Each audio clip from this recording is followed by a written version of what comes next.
Então, rapidamente cumprimentá-los, eu acho que foi um dia muito produtivo, né? Aprendemos muito com essa questão do Fundo Rural, porque desde março de 2017, eu acho que aconteceu a grande lição dessa história toda, é a união do setor primário brasileiro.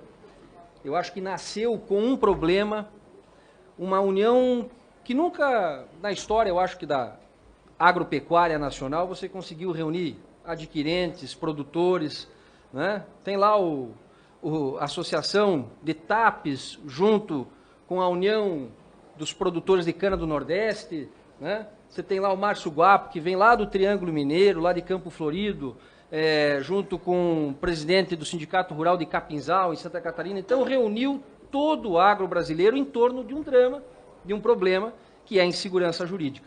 Eu vi um produtor agora aqui, ainda há pouco, do sul do Pará, né?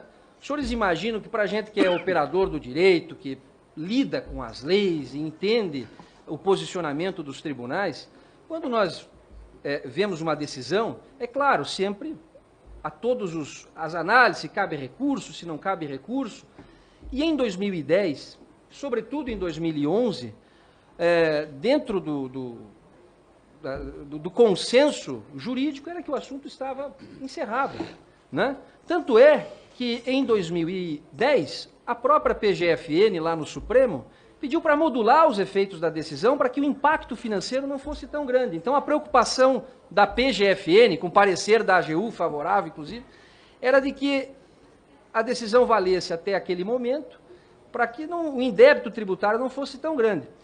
Agora, vocês imaginam um jurisdicionado, um produtor rural lá em Zorteia, lá em Santa Catarina, que quando muito acessa, através do canal rural ou de meios de comunicação disponíveis do agro, e ele vê uma matéria como essa, isso aqui é do site do Supremo, que vocês estão com um encartezinho aqui, ó. Supremo desobriga empregador rural de recolher fundo rural sobre receita bruta de sua comercialização. Não, então isso passa um recado para o jurisdicionado, sobretudo para o cidadão que não tem o discernimento jurídico, mas é a Suprema Corte que está dizendo. E aí, em 2011, ela vai e ratifica por 11-0. Empregador rural, pessoa física, não precisa recolher contribuição sobre receita bruta. Ora, se o Supremo disse isso em 2011, que não precisa, ele não disse não precisa até 2001 e depois precisa, não. Ele falou em 2011.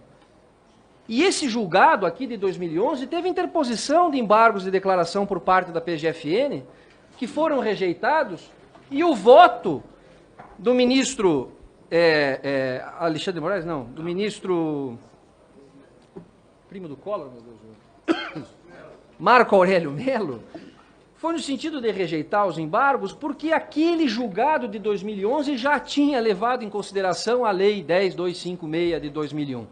Estou sendo um pouco técnico, mas dentro do universo do agro, e eu também sou produtor e agora vou falar como produtor. Quando a Suprema Corte se manifesta, passa uma segurança jurídica que pauta a atuação de qualquer empresário, de qualquer cidadão, quanto mais de um produtor rural, como no caso que a informação chega e quando chega de forma precária. Então nós estamos diante de uma guinada jurisprudencial que talvez tenha criado no universo jurídico um dos maiores descalabros da história do Poder Judiciário. Esta guinada que o Supremo deu e que colocou do dia para a noite produtores rurais e adquirentes que eram credores passaram a ser devedores, foi algo grave na história da República Brasileira. Sobretudo quando, sob suspeição e impedimento, alguns daquela corte prolataram seus votos. E veja que a vitória foi de 6-5, uma precária maioria. E hoje, aqui nessa casa parlamentar ao lado, se discute a abertura de uma CPI para investigar os abusos do Poder Judiciário. E é importante que entre num capítulo o caso Fundo Rural, porque isso é um escândalo. E quando forem investigar o mínimo dentro desse caso da Suprema Corte, verão que muitos faturaram bilhões com a constitucionalidade.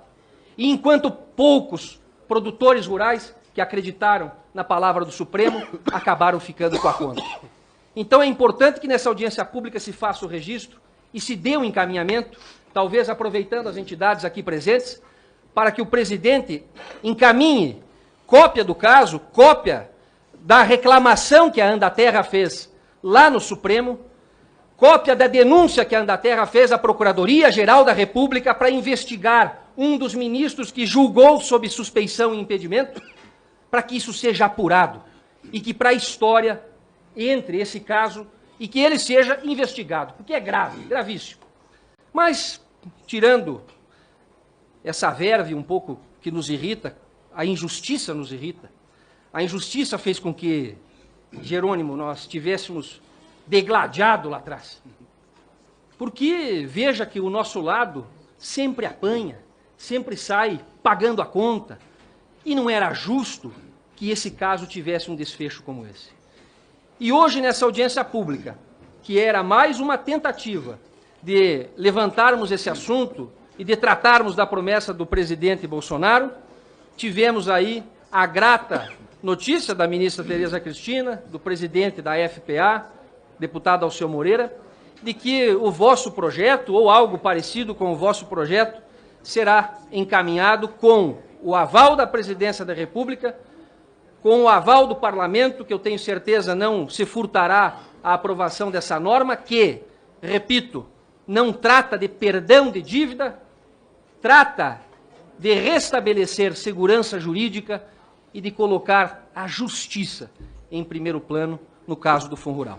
É que o produtor tem que aprender a sair da porteira para fora e vir aqui nessa casa, que é a casa dele. O parlamento é a casa do produtor, onde se constroem as leis. Nós temos que ter mais participação, nós temos que ser mais ativos para cuidar dos nossos direitos. É evidente que, em grande parte, nós delegamos essa atividade. Atividade, talvez, a entidades que até agora não nos representavam muito bem, mas que passam a acordar e a trabalhar na medida que os produtores pressionam. Muito obrigado, deputado. Vamos em frente e vamos aprovar essa lei pro bem do Brasil, para salvar essa nação.